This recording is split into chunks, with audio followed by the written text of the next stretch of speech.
Como é que você sabe tanto idioma?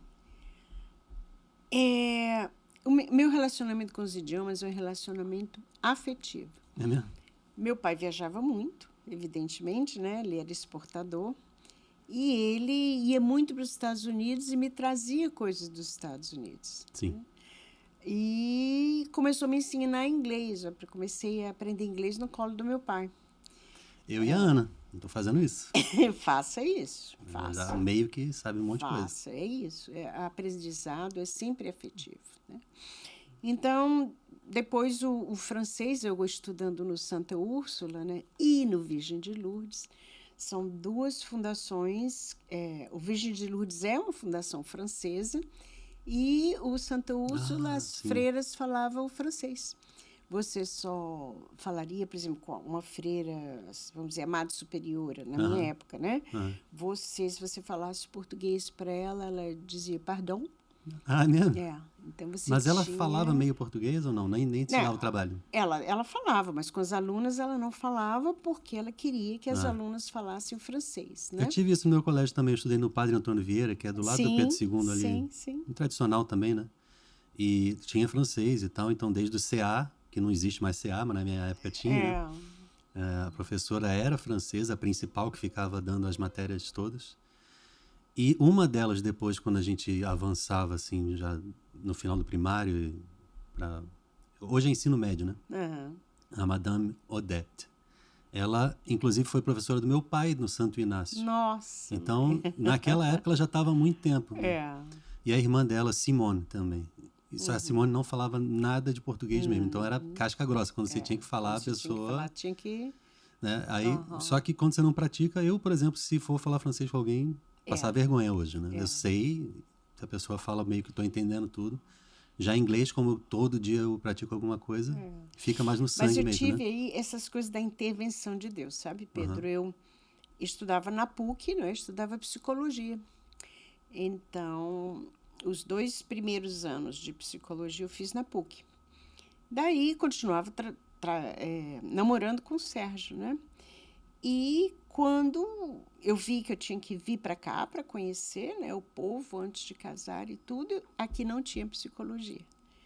Aí você não se formou, então? Não, aí o que eu fiz? Eu disse, bom, eu tenho os créditos, naquela época tinha o que se chamava de básico.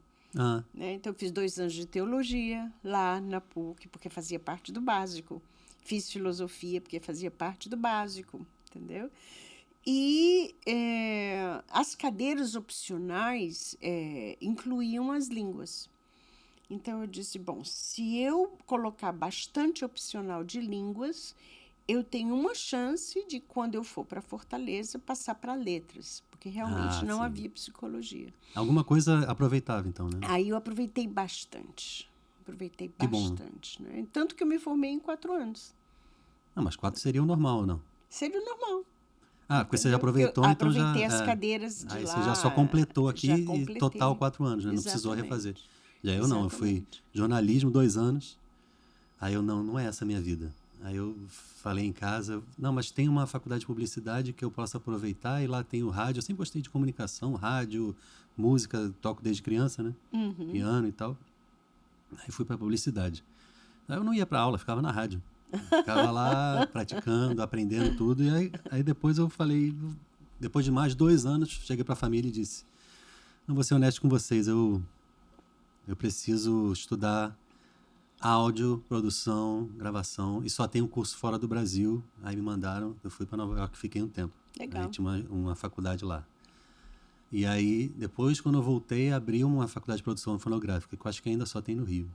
Aí me formei lá. Só que quando eu fui me formar, já tinha 30. Pois é. Porque você andou passeando pelas outras faculdades, Mas é bom, né? por exemplo, eu estudei tanta coisa, eu gosto da parte do jornalismo também. E tudo aproveitou um pouco, pouco, Eu passei com Pedro? 10 no Enem em redação sem nem ter estudado nada, porque você aprende uma... Sim, né? sim. Eu fui fazer o Enem depois que já tinha... Não sei por que eu fiz, mas uma coisa ajuda a outra, né?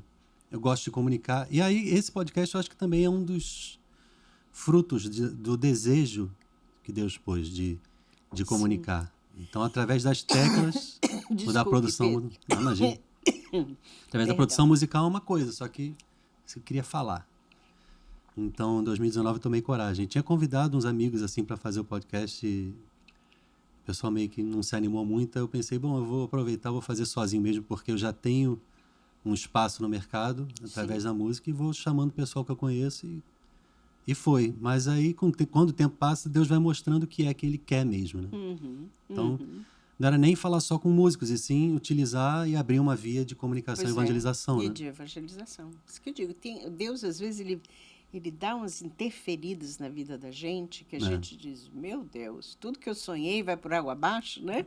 Mas, na verdade, Deus tem lá na frente alguma coisa para você fazer. Não, eu ainda tô aguardando. Eu lembro que no Rio... Agora eu tô aproveitando aqui a Emi, né, mãe, formadora, amiga, para falar umas coisas. Uma vez eu tinha ido na Capela do Santíssimo, naquela igreja da Nossa Senhora de Copacabana, Sim. Lá de Gouveia. Aí fui no Santíssimo que eu estava pensando numa pessoa que eu queria rezar por ela. Na hora que eu ajoelhei e comecei a pedir a Deus por ela, nitidamente Deus me interrompeu e começou a falar uma série de coisas para mim, sobre o que Ele quer para mim. Sim. Mas foi uma quantidade de camadas e camadas de coisas que eu fui percebendo que eu não estava conseguindo entender tudo naquele momento. Sim. Que ele estava dizendo. E as coisas têm sido reveladas conforme o tempo vai passando e eu vou me lembrando. Aquilo vai vendo, aquilo foi se cumprindo. Isso. Porque o que eu entendia na hora era, eu quero coisas maiores de você. Eu quero...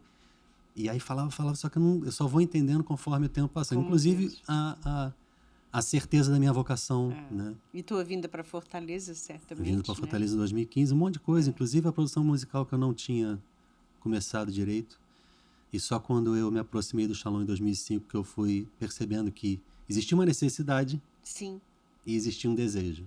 Então uma coisa nasceu para outra. Casou, né? Deus dá primeiro, acho que o desejo para a pessoa, para depois ela descobrir que na verdade não é isso mesmo, a minha vida, a minha via, a minha... Né?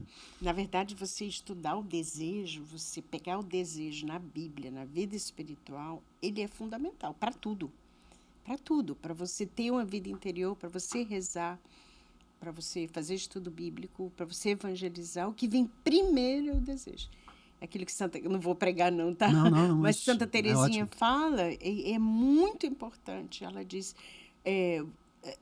você, que é Deus, né? Deus me faz desejar aquilo que Ele quer que eu faça. É um princípio espiritual. Exatamente, até porque senão a gente é tão egoísta que não vai conseguir... Não vai perceber. Né? É uma transcendência muito amadurecida se você conseguir viver só daquilo que você não quer, mas que é melhor. Sim. Então, Deus me conhece bem, sabe que eu preciso... Te faz desejar o que Ele quer de você. Querer primeiro, antes de fazer, né? Mas é bom você... Eu só falei, não vamos fazer formações, porque eu não quero te incomodar, mas você fique livre para dizer o que você quiser. Não, mas tudo bem, porque eu achei que calhava no que a gente estava falando, né? Eu acho ótimo. Por exemplo, ele me fez desejar aprender línguas, porque eu ia precisar. Quer dizer, aprender, né? O inglês eu já sabia, mas aprofundar, né? Eu fiz muita parte de linguística também. E aí, com você, Deus te fez também desejar o que Ele ia precisar que você fizesse. Eu tenho uma ligação afetiva com os Estados Unidos, porque eu tenho uma família. O meu avô sai de Portugal no final da Segunda Guerra e vem para o Brasil, e o irmão dele foi para os Estados Unidos. Então, a gente ficou com uma família dividida. Dividida em duas, né? E eu, desde criança, acho que foi em 88 a primeira vez que eu fui, aí a casa do meu tio, em Connecticut, 2 horas de Nova York, um pouco para cima. Então, a cidadezinha mais quieta, tudo lindo, aquelas coisas de filme, aquelas casas, assim, sem portão, com uma entrada, assim, a parte de trás. Todo lado. Então, eu me apaixonei e era uma época, assim... Aí ele me deu um Nintendo, que era aquele videogame que veio logo depois do Atari. Então, eu tenho uma ligação tão grande afetiva que, para mim, é muito mais fácil eu consumir o idioma e a cultura, e às vezes até um perigo eu ficar alheio ao que acontece no Brasil, mas eu tenho o que eu ouço é mais em conteúdo americano. E eu acho que hoje eu só falo português com a minha família e com a minha comunidade, porque se não fosse também, eu acho que eu não estava nem aqui. Mas é porque Deus quer, né? Então tem que estar atento a isso. Mas é justamente o que você falou, existe uma ligação afetiva, né? Sim, e essa ligação afetiva que vai levando você, né, a aprender. E como eu fiz bastante cadeiras de linguística no Rio, aqui não tinha, mas eu trouxe de lá bagagem, né? Aí isso me facilitou para aprender espanhol, italiano, e aí pronto. Italiano é meu sonho aprender. Mas é uma língua belíssima.